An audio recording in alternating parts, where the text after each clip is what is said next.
The tanks are late.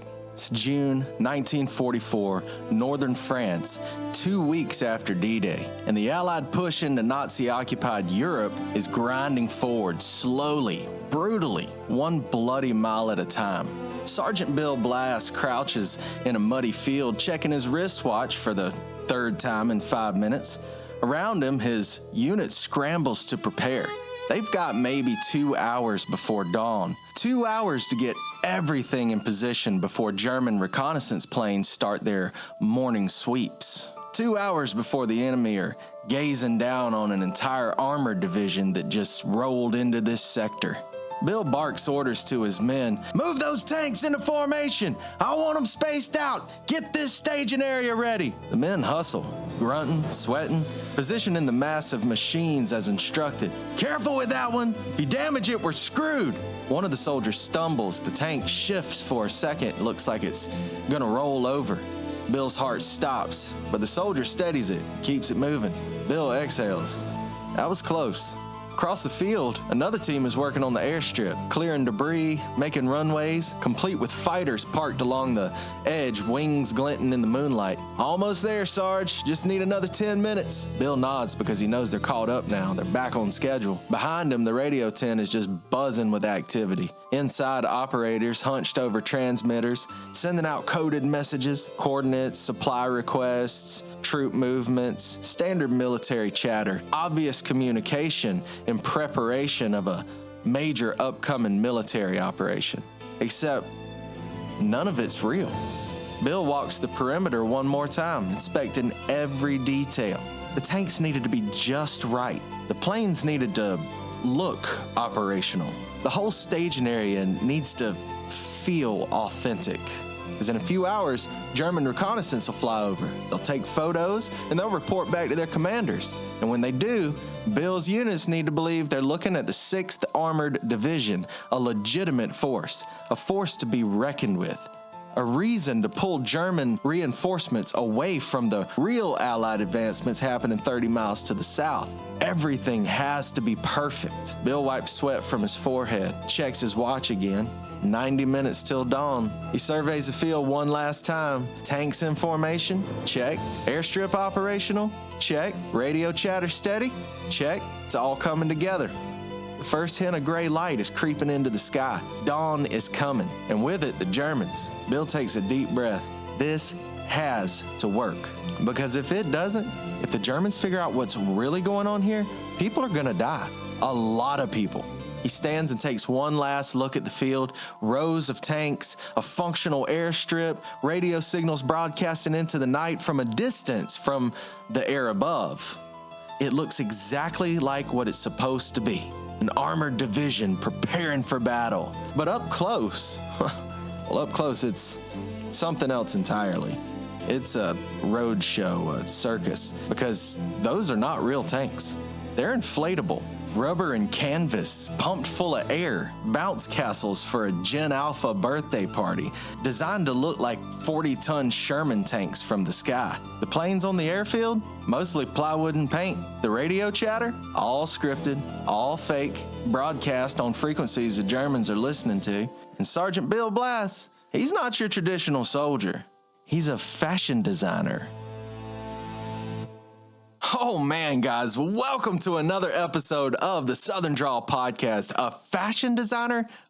Wait a minute, I thought he was a sergeant. I thought this was a major military opera. What is going on in this story, guys? Stick around because I'm about to tell you. But first, make sure you subscribe to the channel. Make sure you share the channel with anybody that likes this sort of stuff, guys. We're so glad you're enjoying the story series, and we hope that you guys will leave your comments below. Tell us what you think about this story. How the story make you feel? We hope to try to expose every angle from our point of view. We hope that you'll do the same in the comments so we can all chat about it. But enough chatter. Let's get right back to the episode right here on the Southern Drawl Podcast.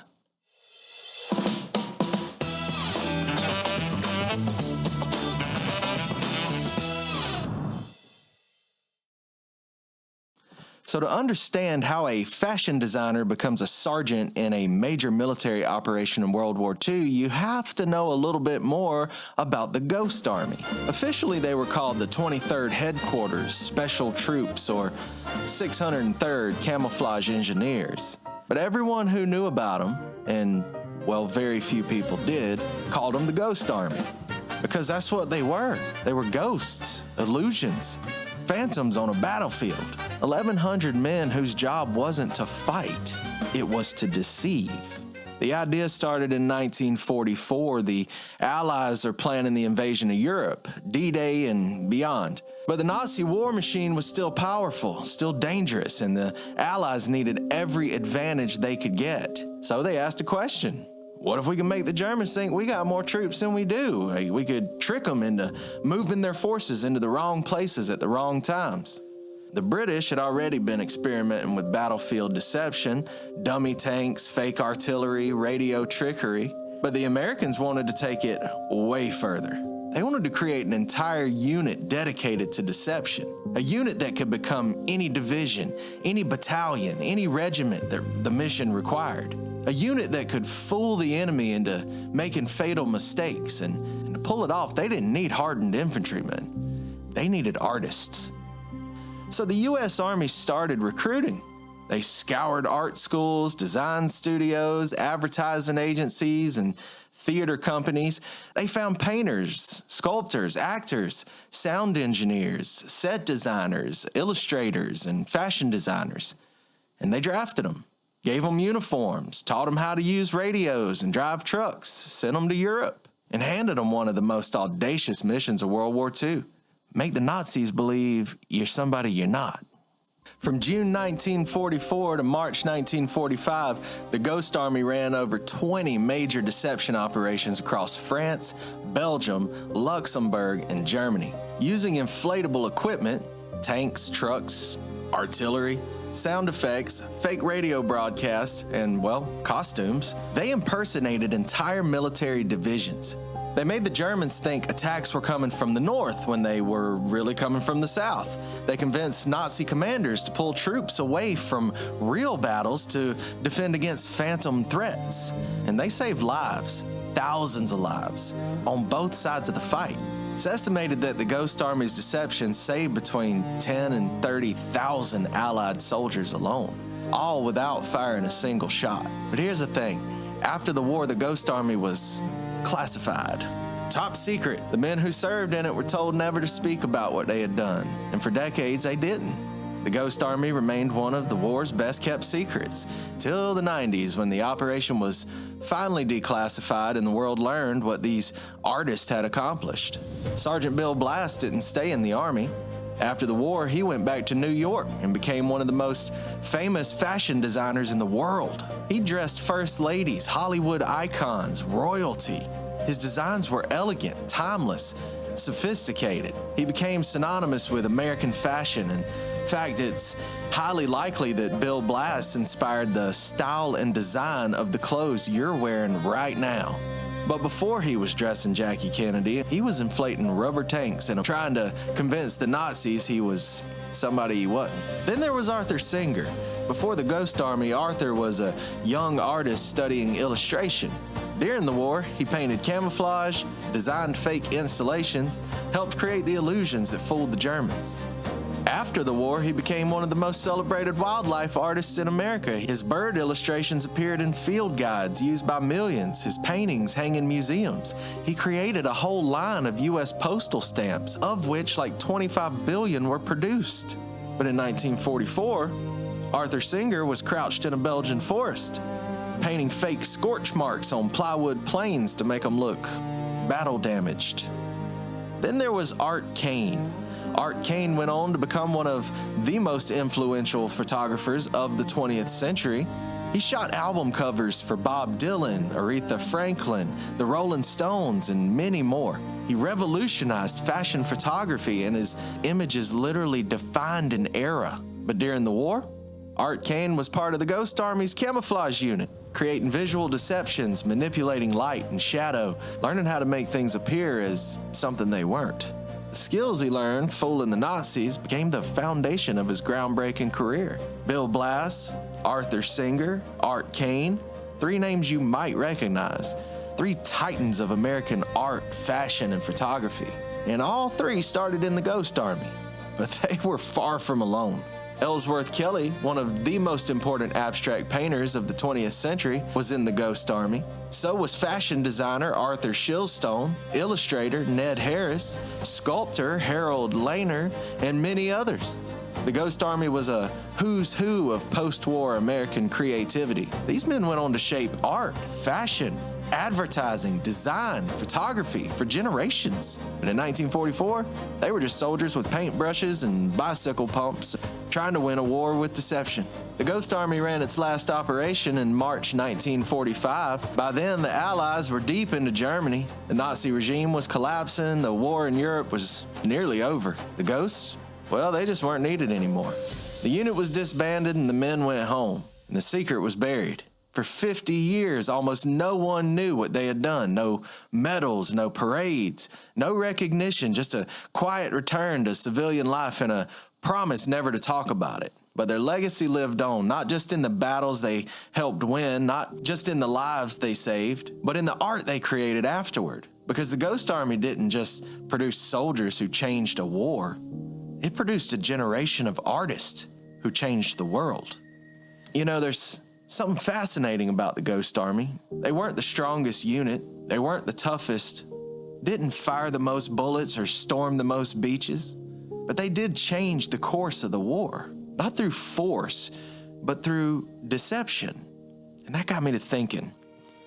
The Ghost Army, 1,100 men, inflatable tanks, fake radio broadcasts, sound effects, and they won battles without firing a single shot.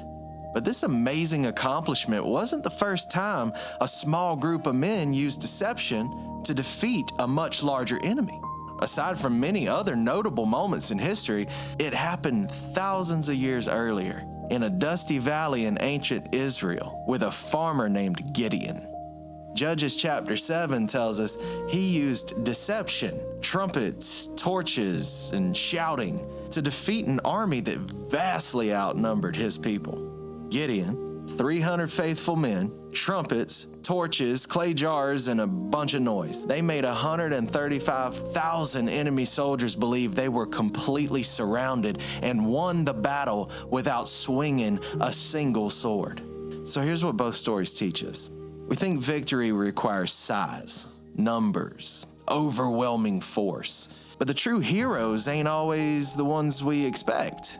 The unlikely are God's favorite instruments of victory. He uses the small, the weak, the undesirable. He takes 300 farmers and defeats an army of 135,000. He takes 1,100 artists and he shifts the tide of World War II. Because when God wins through the most unlikely, there's no question who gets the glory. The Ghost Army won battles by making the enemy believe a lie. But you and I, we win by clinging to the truth, even when the world says otherwise, even when our feelings say otherwise, even when everything around us looks like it's falling apart. We hold on to the truth because at the end of the day, when the smoke clears and the illusions fade, there's only one thing that sets you free. The truth, brother.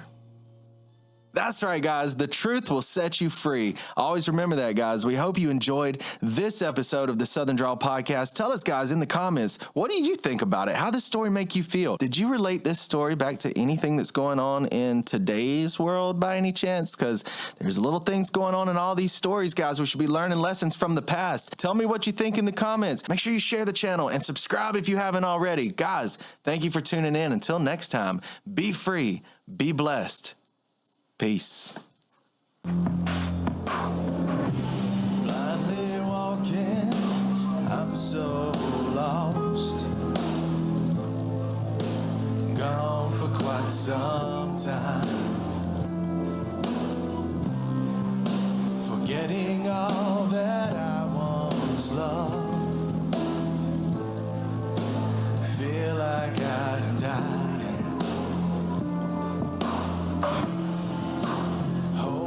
Gone away.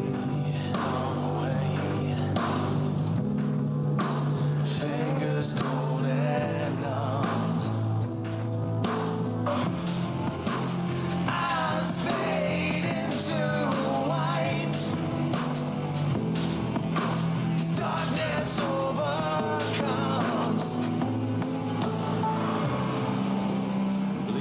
from this pen.